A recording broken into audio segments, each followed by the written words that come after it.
اللہ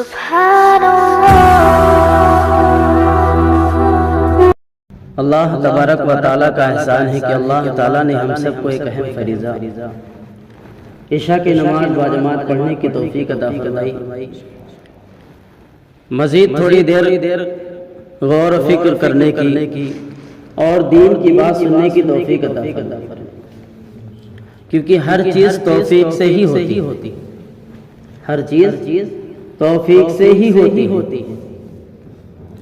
اگر توفیق نہ ملتی تو شاید ہم مسجد نہ آتے۔ اللہ کی توفیق ملی تو ہم مسجد آ گئے۔ میرے بھائیوں، اللہ تعالیٰ ہم سے کیا چاہتے ہیں؟ اللہ تعالیٰ نے کس مقصد کے لیے دنیا میں ہمیں بھیجا ہے، وہ مقصد ہمیں یاد دلانا ہے، کیونکہ کہنا سننا ایمان والے کو نفع دیتا ہے، اور کہیں بھی بات اسی دل جاتی ہے جو سننے والا ہو، یعنی جو ایمان والا ہو، جو مومن ہو، جو کلمہ پڑھنے والا ہو۔ اللہ کے رسول نے فرمایا کہ اپنے ایمان کو تازہ کرتے رہا کرو۔ اللہ کے رسول نے فرمایا کہ اپنے ایمان کو تازہ کرتے رہو۔ صحابہ نے پوچھا کہ کس طرح سے اپنے ایمان کو تازہ کریں؟ فرمایا لا الہ الا اللہ کو کثرت سے کہا، لا الہ الا اللہ کو کثرت سے کہا کرو۔ دوسری جگہ حدیث پاک میں آیا، حدیث پاک کا مفہوم ہے کہ اللہ کے رسول نے فرمایا کیا کہ میرا دل چاہتا ہے کہ میں اپنے بھائیوں سے ملوں، میرا دل چاہتا ہے کہ میں اپنے بھائیوں سے ملوں۔ صحابہ نے پوچھا کیا میں آپ کے بھائی نہیں؟ کیا ہم آپ کے بھائی نہیں؟ اللہ کے رسول نے فرمایا آپ تو ہمارے صحابہ ہو، آپ تو ہمارے صحابہ ہو، ہمارے بھائی تو وہ ہیں جو بغیر دیکھے ایمان لائے۔ میرے بھائیوں، ہم اپنے آپ کو پہچانے تو ہم تو بغیر دیکھے ایمان لائے نا۔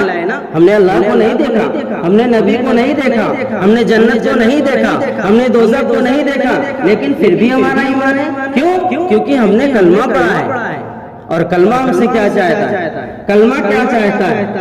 ہم نے وعدہ تو کر لیا عالم ارواح میں، کلمہ چاہتا کیا ہے اور اللہ کیا کہلوانا چاہتا ہے، اللہ کیا کروانا چاہتا ہے، اس مقصد کو ہم بھول گئے میرے بھائی۔ جس طرح کی ابھی بات بتائی کہ لا الہ الا اللہ، لا الہ الا اللہ کو الگ کر دیا جائے اور محمد الرسول اللہ کو الگ کر دیا جائے، یعنی لا الہ الا اللہ کی بات کو مانا جائے اور محمد الرسول اللہ کی بات کو نہ مانا جائے، تو کیا ہم جنت جا سکتے ہیں؟ نہیں جا سکتے نا، نہیں جا سکتے۔ اگر ہم نے لا الہ الا اللہ کو مانا ہے تو محمد الرسول اللہ کو بھی ماننا پڑے گا۔ اگر ہم نے محمد الرسول اللہ کو مانا ہے تو پھر لا الہ الا اللہ کو ماننا پڑے گا۔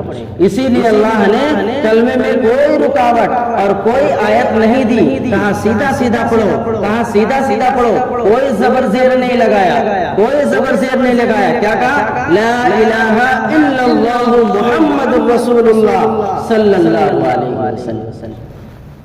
اس لیے اللہ نے کہا کہ جہاں پر ہماری بات ماننی ہے وہیں پر رسول کی بھی بات ماننی ہے۔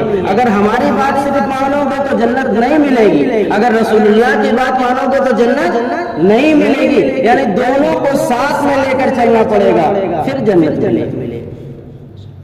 اس کے بعد اللہ کیا فرماتے؟ اس کے بعد کیا آتا ہے؟ یہ فرض کیا ہے، سنت کیا ہے، اللہ کا حکم کیا ہے، اور نبی کا طریقہ کیا ہے؟ نبی کا طریقہ، اللہ کا حکم، یعنی اللہ نے قرآن پاک میں فرمایا، کیا فرمایا؟ ان الصلاۃ تنہی عن الفحشاء والمنکر۔ بس یہ اللہ کا حکم، اللہ کا حکم، ان الصلاۃ تنہی عن الفحشاء والمنکر۔ اب ہم کو اللہ کے حکم کو ہم نے سن لیا، اب ہم کو رسول اللہ کی بات کو سننا پڑے گا، کیونکہ رسول اللہ نے اس بات کو بتایا ہے کہ نماز ایسے پڑھنا چاہیے کہ نماز بے حیائی اور برے کاموں سے روکتی ہے، نماز بے حیائی اور برے کاموں سے روکتی ہے۔ اس سے یہ پتہ چلتا ہے جو اللہ کا حکم ہے، جو اللہ کا حکم ہے وہ کیسے پتہ چلے؟ یعنی جو قرآن کے ذریعے سے بات ہمارے تک آئی وہ اللہ کا حکم ہے، اور جو حدیث کے ذریعے سے ہمارے تک بات آئی وہ نبی کا طریقہ ہے۔ فرض وہ ہے جو اللہ نے ہم سے کہا، اور سنت وہ ہے جو رسول اللہ نے کہا۔ اب ہم نے کلمہ پڑھ لیا لا الہ الا اللہ محمد رسول اللہ صلی اللہ علیہ وسلم. اب اللہ نے کیا فرمایا؟ میرے بھائیوں، اللہ کا حکم پورا ہو جانے کے بعد، کلمہ پڑھ لینے کے بعد ہمارے اوپر ایک حکم اور آ جاتا ہے. کیا آتا ہے؟ نماز آ جاتی ہے. کیا آتی ہے؟ نماز آتی ہے. اگر ہم دنیا میں سب کچھ کرتے رہیں، دن رات صدقہ لٹاتے رہیں، دن بھر روزہ رکھتے رہیں اور رات بھر اپنے آپ میں عبادتوں میں مشغول رکھیں اور خوب صدقہ و خیرات کرتے رہیں، خوب غریبوں کا کھانا تقسیم کرتے رہیں، لیکن اگر ہم نے نماز نہیں پڑھی میرے بھائیوں تو جنت نہیں ملے گی. سارے اعمال آپ کے ضائع ہو جائیں گے. کیوں؟ کیونکہ آپ نے اللہ کے حکم کو چھوڑ دیا میرے بھائیوں. اللہ کے حکم کو چھوڑ دیا. جس طرح حدیث پاک میں آیا کہ انسان کا سر ہوتا ہے، انسان کا سر ہٹا دیا جائے اور اس کے بعد پہچانا جائے کہ یہ کس کا آدمی ہے، یہ کون ہے، یہ کس کے ابا ہیں، نہیں پہچان پائے گا. آپ دیکھیے ایکسیڈنٹ ہو جاتا ہے، حادثات ہو جاتے ہیں. جب انسان ریل سے کٹ جاتا ہے پھر انسان نہیں پہچان پاتا. کیوں؟ پہچان ہی نہیں پاتا انسان کا سر. اسی طرح جب ہم اللہ کے پاس جائیں گے تو رسول اللہ کہیں گے میں تو اسے نہیں پہچانتا، میں اسے نہیں پہچانتا. کیوں؟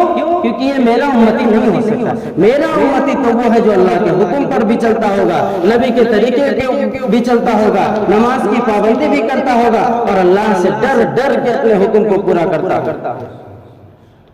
اللہ کے رسول تو منع کرتے ہیں. آج ہم نماز نہیں پڑھ رہے، آج ہم مسجد سے اتنے دور ہیں، اتنا دل گندا ہو گیا کہ دین کی بات سننے کا دل ہی نہیں کرتا. ابھی رمضان آ رہا ہے، کچھ لمحے کا فرق ہے، ابھی رمضان آ جائے گا پھر کیا ہوگا؟ آدمی کہتے ہیں شیطان کو تو قید کر دیا گیا، ابلیس کو تو قید کر دیا گیا، پھر گناہ کیوں ہو رہا ہے؟ میرے بھائیوں، آپ نے دیکھا لوہار کس طرح چلاتا ہے؟ لوہار کس طرح آپ کو لوہے کو گرم کرتا ہے. جب لوہا ایک دم لال ہو جاتا ہے اس کے بعد وہ پانی میں ڈالتا ہے، اور پانی میں ڈالنے کے بعد پھر بھی اس کو چھوڑو تو گرم رہتا ہے لوہا. اسی طرح سال بھر ہم نے گناہ کیے، سال بھر نافرمانی کی، سال بھر جھوٹ بولا اور ہر طرح کے گناہ کیے. ایک رمضان آیا ہمارے پاس، ایک مہینے کا ٹائم ملا، میرے بھائیوں گناہ تو ہو جاتا ہے. کیوں؟ کیونکہ اس کا اثر باقی رہا. اور ہم نے ہمیشہ نمازیں چھوڑتی رہی. اب آدمی کہتا ہے سب کچھ تو ہم کر رہے ہیں، نمازی تو نہیں پڑھ. نہیں میرے بھائیوں، ایمان لانے کے بعد، کلمہ پڑھ لینے کے بعد ہمارے اوپر نماز فرض ہو جاتی ہے. اگر دنیا میں رہ کر ہم نے نمازوں کو چھوڑ دیا تو میرے بھائیوں ہم خسارے میں، کیونکہ نماز دین کا ستون ہے، نماز آنکھوں کی ٹھنڈک ہے. جو نماز نہیں پڑھتا اس کا دین کے اندر کوئی حصہ نہیں. حدیث پاک میں آیا جس کی نماز اچھی اس کے سارے اعمال اچھے، جس کی نماز خراب اس کے سارے اعمال خراب. اب ہم خود اندازہ لگائیں کہ نماز کیا اللہ حکم فرما رہا ہے؟ ان الصلاۃ تنہی عن الفحشاء والمنکر. نماز بے حیائی اور برے کاموں سے روکتی ہے. نماز بے حیائی اور برے کاموں سے روک رہی، ہمیں کہاں روک رہی؟ ہم تو نماز بھی پڑھ لیں، جمعہ بھی پڑھ لیں، روزہ بھی رکھ لیں، تہجد بھی پڑھ لیں، دعا بھی مانگ لیں، سب کچھ کر رہے ہیں، پھر بھی نماز بے حیائی اور برے کاموں سے نہیں روک رہی. کیا غلطی ہے؟ کیا دقت ہو رہی ہے؟ کیا پریشانیاں ہیں؟ کیوں؟ کیونکہ ہم اللہ کے حکم کو صحیح طریقے سے ادا نہیں کرتے. صحابہ کس طرح نماز پڑھا کرتے تھے؟ ان کے لیے تو 2 رکعت کافی تھے نا. 2 رکعت پڑھتے اور سارے مسئلے حل کر لیا کرتے تھے. آج تو ہم لوگ صلاۃ التسبیح بھی پڑھتے ہیں نا، تہجد بھی پڑھتے ہیں، تنہائیوں میں بھی پڑھتے ہیں، اور ہماری نماز کا حل کیا ہے؟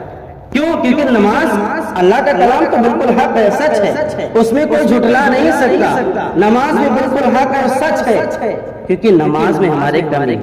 کیوں؟ کیونکہ اللہ نے فرمایا ان الصلاۃ تنہی عن الفحشاء والمنکر. نماز بے حیائی اور برے کاموں سے روکتی ہے.